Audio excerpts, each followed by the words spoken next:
¿Querés saber qué libro le cambió la vida a Manu Ginóbili? ¿Cómo mejoró su rendimiento deportivo? Al mismo tiempo, transmitiendo esto a sus compañeros de equipo, sus compañeros de la Selección Nacional de Básquet, ellos mismos también mejoraron. Es un libro que también nos va a explicar cómo podemos bajar la probabilidad de tener cáncer, de tener enfermedades cardiovasculares, de tener infecciones mejorando nuestro sistema inmune, de tener enfermedades psiquiátricas. Nos va a hacer mucho más productivos, nos va a hacer mucho más creativos y va a mejorar cualquier aspecto de nuestra vida. Estamos hablando del libro de Matthew Walker, ¿Por qué dormimos? Él va a dividir el libro en 4 grandes partes. En la primera nos va a hablar un poco del acto de dormir, qué genera el sueño, por qué es universal, por qué lo tienen todas las especies, las diferentes partes del sueño, cómo se conforman las fases. En la segunda parte va a hablar de los beneficios, lo bueno y lo malo del sueño, los beneficios, hasta incluso cómo puede ser mortal. En la tercera parte se va a enfocar en el acto de soñar en sí, y en la cuarta nos va a hablar del tratamiento farmacológico, que él no está tan de acuerdo,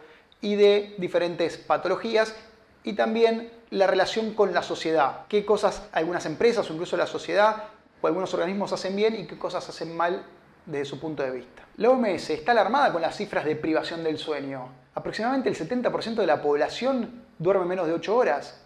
Se lo considera un acto hasta absurdo porque uno pierde la capacidad para alimentarse, para protegerse, para sociabilizar, para reproducirse. El dormir tiene múltiples beneficios, mejora cualquier aspecto del organismo y al mismo tiempo, si uno hiciera lo contrario, si uno priva el sueño, empeora cualquier aspecto del organismo. Por lo tanto, es algo sumamente beneficioso y de las cosas que más pasamos por alto, más en esta sociedad donde actualmente estamos invadidos por distracciones que van en detrimento de nuestro sueño. ¿Cómo generamos nuestro sueño? El primer gran factor es el ritmo circadiano, es el reloj interno que tenemos y que va a estar prácticamente influido por la luz. Es el principal gran factor. ¿Por qué? Porque es un ritmo que dura aproximadamente 24 horas con 15 minutos en promedio, algunos pueden fallar un poquito más, menos, pero entonces no es igual al día. Entonces constantemente se va a estar reseteando, principalmente por la luz. Puede ser también con la temperatura corporal, con la alimentación, con el ejercicio, con la interacción social. Está en el núcleo supraquiasmático, que es un lugar que está muy relacionado con los nervios ópticos, por lo tanto con el pasaje de luz, y en base a eso va a censar si hay mucha o poca luz. A través de ellos se puede enviar señales a la glándula pineal que va a generar una hormona que se llama melatonina. Y es decir, cuando hay poca luz, o sea cuando se acerca la noche, empieza a aumentar la melatonina. Este ritmo no es igual para todos. Hay muchos individuos que prefieren dormirse un poco más tarde durante la noche y otros un poco más temprano. Por lo tanto, unos se despertarán más tarde durante la mañana y otros más temprano. Y esto tiene una razón evolutiva porque cuando bajamos de los árboles y nos asentamos en el suelo, eso nos dejó a merced de los depredadores. Entonces, el intercalar los sueños y por lo tanto no estar 8 horas vulnerables, sino aproximadamente 4, nos dio una ventaja evolutiva. Hoy en día muchos de los que necesitan dormir más tarde y por lo tanto levantarse más tarde, se los considera vagos socialmente. Pero esto es algo genético, es algo que ya está implícito en nuestra genética, en nuestro organismo, y que es muy difícil escapar. Es así que aproximadamente un 40% se los llama alondras, que son los que necesitan despertarse más temprano, un 30% búhos, que son los que se acuestan más tarde y se levantan más tarde, por ende, y un patrón mixto, que está todo determinado por la genética. Volviendo a la melatonina, esta hormona solo avisa, solo nos dice que está oscuro. No es la principal que nos va a hacer dormir. Ya da un marco para decir, es momento de dormir. Allí aparece un segundo factor que tiene que coincidir, que es la adenosina. Esta es una hormona que va aumentando linealmente durante el día. A primeras horas de la mañana tenemos poco y a últimas horas del día, o sea, ya en la noche tenemos mucho. Y ese genera este segundo factor que se lo llama presión de sueño. Por lo tanto, son dos sistemas que están por separados y tienen que coincidir. Cuando coinciden, mi ritmo circadiano que me dice que está oscuro, que es de noche, y se suma que hay mucha presión de sueño, o sea, mucha adenosina, cuando se conjugan los dos, voy a tener ganas de ir a dormir. Asimismo, yo puedo intentar decir que no, puedo privar un poco el sueño. Y por lo tanto se va a seguir acumulando adenosina y a medida que pasa el tiempo voy a tener más ganas de dormir. Con la salvedad que tienen que coincidir, vamos a ver en la figura, que tienen que darse los dos sistemas coincidentemente. ¿Qué quiere decir? Tengo que tener el patrón del ritmo circadiano justo en el momento donde me va a decir que es momento de dormir y a su vez con alta cantidad de adenosina. Por eso a veces el sueño, cuando uno lo priva, puede venir en oleadas y capaz tengo mucho sueño a las 3 de la mañana, salté esa etapa y ya después capaz que a las 5 o 6 de la mañana no tengo sueño y de repente a las 11 vuelve a aparecer sueño, pero de mayor intensidad. Acá nombra algunos procesos que pueden interferir con todo esto también, como puede ser el jet lag, que es esta alteración del ritmo circadiano que se produce ¿por qué? Porque uno viaja tanto hacia el este, al oeste, y eso, ¿qué me va a generar? Me va a generar cambios en la luz.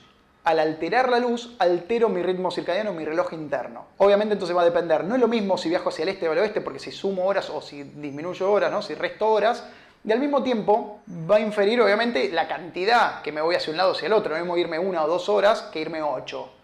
Por lo general nuestro reloj interno tiene la capacidad de más o menos acomodarse 1 hora por día. Y es lo que le pasa a mucha gente que viaja mucho, que se les puede alterar porque capaz viajan a 7 horas de diferencia, están 7-8 días para acomodarse y prácticamente ahí es cuando tienen que volver. Otro factor que nombra, que es muy importante, es el café, es la bebida más consumida, es un psicoactivo y tiene la función de inhibir el receptor donde actúa la adenosina. En donde la adenosina le dice al cuerpo que tenemos que dormir, acá entra la cafeína y lo inhibe, pero no le da la señal de que hay que dormir, sino que inhibe. Por lo tanto, tenemos una cierta cantidad de horas donde yo voy a poder bajar esa presión de sueño.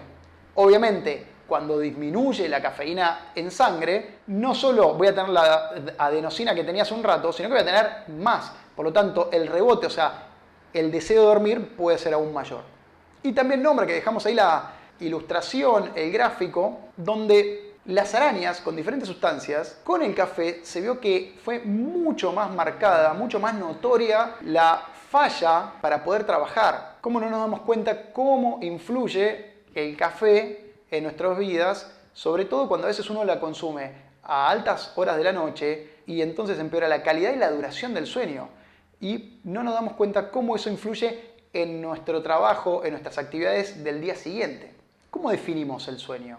Externamente nos podemos dar cuenta que alguien está durmiendo por diferentes cosas que nuestro sistema nervioso central ve a simple vista, pero que está súper preparado para darse cuenta que está durmiendo y no, por ejemplo, que está en coma. Pero grosso modo, internamente, ¿cómo se da cuenta uno? Porque primero tenemos un apagón sensorial, el tálamo apaga todas las vías sensoriales, salvo que haya un estímulo supramáximo. Estamos inconscientes con respecto a lo que pasa en el mundo exterior. Segundo punto, hay como una especie de vacío temporal. No sabemos si dormimos 5 minutos, 1 hora, tenemos que mirar nuestro reloj cuando nos despertamos. Y después, en el sueño en sí, tenemos una extensión, una duración mucho más prolongada del tiempo. Eso hay un experimento en ratas que vieron que cuando se hacían las cosas durante el día, los circuitos neuronales tenían una velocidad mucho más rápida que cuando manifestaban lo mismo, pero en el sueño. Se enlentecían las velocidades de circulación a nivel de las sinapsis y a nivel de las zonas cerebrales. El sueño tiene diferentes etapas y para esto se utiliza la polisomnografía, que es lo que se dice el estudio del sueño. Vamos a tener tanto sensores a nivel de la parte del sistema nervioso central, donde vamos a sensar lo que es la actividad cerebral con un electroencefalograma, los movimientos de los ojos y el tono muscular. ¿Esto por qué? Porque hay algunas cosas que se dan parecidas a la vigilia y otras que no. Primero, se vio que se repetía cíclicamente, muchas veces durante la noche, movimiento de los ojos. Episodios con movimientos y episodios sin movimientos. Esto dividió en 2 grandes grupos, el sueño REM con el sueño no REM, que viene de las siglas en inglés de movimientos de los ojos y sin movimiento de los ojos. La etapa de la vigilia es una etapa muy desorganizada, ondas que están asincrónicas, 30-40 por segundo, y desorganizadas porque hay muchas zonas activadas al mismo tiempo. En cambio, en la fase del sueño no REM, es una fase de un sueño que tiene ondas lentas y que están organizadas. Yo puedo predecir cuándo va a venir la otra, y más o menos 3 a 4 ondas por segundo. Él pone un ejemplo que es interesante, que es, por ejemplo, en la fase de vigilia, ¿no?, de estar despierto, y la fase del sueño REM, vamos a tener que prácticamente no se pueden diferenciar, por eso lo nombra paradójico. Estas ondas así caóticas, es como una cancha de fútbol, un estadio de fútbol donde toda la gente está hablando, cantando, algunos callados, algunos gritando. Entonces, muchas actividades en forma diferenciada y al mismo tiempo en diferentes regiones. En cambio, en la fase no REM es cuando está todo sincrónico. En el estadio sería cuando ya están todos viendo el partido y todos cantan al mismo tiempo, o todos se callan, o generan un grito, pero todo más o menos al unísono. Al mismo tiempo tenemos el tono. El tono en la fase obviamente de vigilia es el tono habitual. En la fase no REM baja un poquito el tono y sobre todo en la fase REM, que va a ser la del sueño, va a ser una fase de atonía, prácticamente no hay tono, en donde está pensado como es la fase del sueño, medio para protección cuando uno está durmiendo y soñando, que es en donde se generan muchos de los sueños en el REM, no manifestar esos mismos movimientos al exterior. Ya sabemos que existen las fases, prácticamente cómo se ven a nivel eléctrico, cómo se ven los movimientos de los ojos y cómo está el tono. Ahora, ¿para qué sirven? Son todas importantes y lo que hacen es, en forma conjunta, mejorar el almacenamiento. ¿Por qué? Porque tenemos un almacenamiento que no es infinito y por lo tanto tenemos que manejar nuestro almacenamiento. Entonces, nuestro organismo se va a dividir en estas fases en forma cíclica. Más o menos cada 90 minutos va a aparecer tanto el REM como las 4 fases del no REM y se van a ir repitiendo. Y cada uno con una función particular. El sueño no REM se va a encargar del almacenamiento prácticamente y va a ver lo que fue durante el día, el aprendizaje del día que me sirve, va a tratar de almacenarlo y lo otro que no sirve, tratar de borrarlo. Después entra en juego el sueño REM, que es el que nos va a tratar de reforzar esto que aprendimos y al mismo tiempo es el que va a buscar entre lo viejo y lo nuevo y conectar, asociar otras cosas y por eso también va a estar muy asociado con la creatividad y la resolución de problemas. Ahora, acá hay una cosa muy importante. Esto se da cada 90 minutos, donde voy pasando por todas las etapas, desde REM, no REM, 1, 2, 3 y 4, y se vuelve. El tema importante es que no siempre los porcentajes son los mismos. En la primera mitad de mi noche, de mi sueño, suponiendo las primeras 4 horas y duermo 8, voy a estar teniendo mucho más sueño no REM, porque tengo que priorizar qué borro, qué no borro. Y en la segunda mitad voy a tener mucho más sueño REM. Ahí es donde voy a terminar de reforzar y sobre todo de buscar asociaciones de cosas que nada tienen que ver. También es el momento de soñar, donde sigue, como dijimos, la atonía, entonces no va a haber movimientos motores, pero sí va a estar activado el tálamo, pero no para traer información desde el mundo exterior, sino también mucho de las sensaciones, emociones asociadas a muchos otros procesos, a muchos otros hechos, tanto anteriores o del día. Es por eso que es muy importante y uno no tiene en cuenta que cuando uno priva el sueño, capaz que yo dormí 6 horas. De las 6 horas, las últimas 2 horas me levanté más temprano. Y no es que perdí el 25% del todo, el 25% del no REM y del REM. Voy a estar perdiendo el 25% del total, pero con un 60 a 90% de sueño REM. Y caso contrario, capaz me acuesto más tarde de lo normal y por lo tanto mi organismo va a priorizar más el REM y por lo tanto el no REM va a ser menor. Por eso es tan importante las 8 horas y mantener todos los ciclos, todas las fases del sueño. En conclusión de las fases, en la vigilia yo voy a estar aprendiendo, recibiendo información. En la parte del sueño que es no REM, voy a estar reflexionando sobre eso, almacenando, también incluso aprendiendo habilidades del día. Y en el sueño REM voy a estar integrando el pasado con el futuro.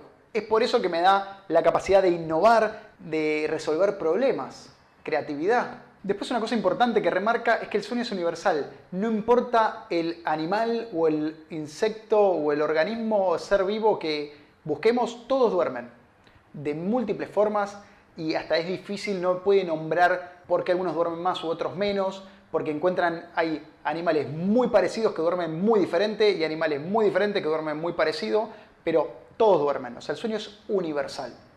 Entonces ahí, ¿por qué cada uno duerme diferente? Hay múltiples causas de alimentación, la masa corporal, la masa encefálica, que no la pueden atribuir al 100% que podría ser. Por lo tanto, hay múltiples formas de dormir, hay múltiples patrones y hay múltiples cantidades, ¿no? Volumen de sueño que va a diferenciarse entre todos los organismos. Nosotros tenemos una cantidad relativamente baja comparado incluso contra los primates, pero de alta calidad. Y nuestro patrón más que nada sería entre monofásicos, o una vez por día, a bifásico el ideal. ¿Qué vieron? Que en tribus ancestrales hoy en día más que nada predomina el patrón bifásico, que cree él es el que deberíamos adoptar, más o menos un patrón largo de la noche entre 7 a 9 horas y una siesta de aproximadamente 30 a 60 minutos. Que algunas tribus manejan eso, incluso algunas, depende de la estación del año, varían un poco eso. Capaz que en invierno se van a dormir antes y hacen un patrón monofásico y en verano sí un patrón bifásico. Pero ese cree que es el patrón. Y esto es lo que nos llevó medio al estrellato, o sea, cómo nos fuimos diferenciando incluso de los primates, que dormíamos todos en árboles para defendernos de cualquier enemigo que nos pudiera atacar, pero eso nos daba un sueño de mala calidad, porque en el REM, por ejemplo, el REM duraba muy poco, porque nosotros si ahí tenemos atonía nos podíamos caer de un árbol. Entonces priorizaron el sueño, y a medida que el Homo sapiens se fue al suelo a dormir, y asociado a que no dormían todos al mismo tiempo, entonces el tiempo de vulnerabilidad era menor, y el fuego defendiéndonos de los grandes animales, incluso con el humo de los insectos, mejoró muchísimo nuestra capacidad, pudimos bajar la cantidad de sueño, aumentar el REM, y eso es lo que nos llevó a una gran ventaja evolutiva. Empezamos a tener dos grandes beneficios con el REM. Empezamos a tener una gran capacidad de interacción social y una gran capacidad de creatividad. Para él por eso el REM es el más importante, es un factor determinante, porque nos dio una gran complejidad social. Ahora empezamos a tener un mejor manejo de las emociones, por lo tanto inteligencia emocional.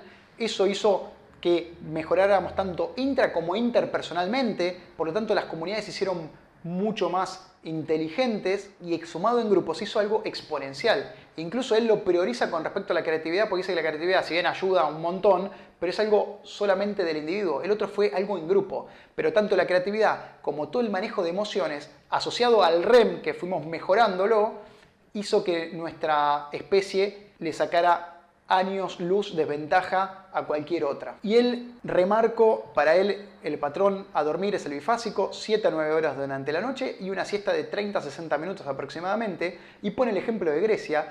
Hay un estudio importante donde en Grecia a las personas que vivían en una isla de Grecia se les sacó la siesta por un tema laboral, entonces toda la gente que dejó de dormir siesta aumentó a lo largo de 6 años, que fue lo que se midió, 37% la enfermedad cardiovascular. Peor aún, los que trabajaban mucho más, o sea que esa privación del sueño, esa privación de siesta, o sea, se midió solamente la siesta, fue asociada porque tenían que trabajar más, aumentaron hasta un 60% las chances de eventos cardiovasculares. Y asimismo nombra que, por ejemplo, en la isla de Icaria, en Grecia, hay hasta 4 veces más posibilidades de llegar a los 90 años que en los Estados Unidos. Es por eso que ahí dice una frase que en los lugares donde se duerme siesta, la gente se olvida de morir. Con respecto a las etapas de la vida y las etapas del sueño, no son iguales. Va cambiando a lo largo de la vida y desde el nacimiento, incluso antes, tenemos mucha cantidad de sueño REM. Porque se va a encargar de lo que se llama sinaptogénesis, de cablear, de generar todas las sinapsis para ese organismo. Y a medida que va avanzando la edad, se va convirtiendo de ese REM a tener mucho más no REM, incluso hasta un 80% de no REM cerca de la adolescencia, para ir podando ese cableado. Asimismo, el alcohol, por ejemplo, tanto en la madre durante el embarazo o en la lactancia, altera mucho el sueño REM y son pacientes que después, por ejemplo, tienen mucho más chances de tener autismo, porque el REM es muy importante en el desarrollo. Entonces, es decir, tenemos una primera etapa de gran cableado favorecida por el REM, y a medida que vamos avanzando en edad, el no REM va podando y nos va dejando las cosas importantes que necesita mi sistema nervioso central y las otras las va desechando, las va borrando. Asimismo también nombra en la tercera edad que hay que tener en cuenta que no, como muchas veces se cree, que hay que dormir poco o que ya estamos acostumbrados a dormir poco y con eso alcanza. Se necesita dormir también 7 a 9 horas. El tema es que son pacientes que tienen muchas veces interacciones medicamentosas con otros medicamentos que no tienen nada que ver con el tema del sueño, pero que lo afectan, que también hay fragmentación del sueño, es decir, despertares, pero por dolencias, son pacientes que tienen muchas más chances de tener dolor crónico, que tienen chances de problemas de vejiga, y una vez que se duermen, se despiertan, les cuesta más dormir, pero eso no significa que necesiten 5 horas. Al mismo tiempo, estos pacientes, al tener más despertares y al ser más frágiles, la probabilidad de caídas es mayor, y por lo tanto, la probabilidad de tener complicaciones en su salud es aún mayor. Hasta acá vimos la primera parte del libro de Matthew Walker, ¿Por qué dormimos? Te agradecemos haber llegado hasta acá, que le des like, que comentes, que nos sigas en otras redes, que actives la campana de notificaciones y nos vemos en la segunda parte.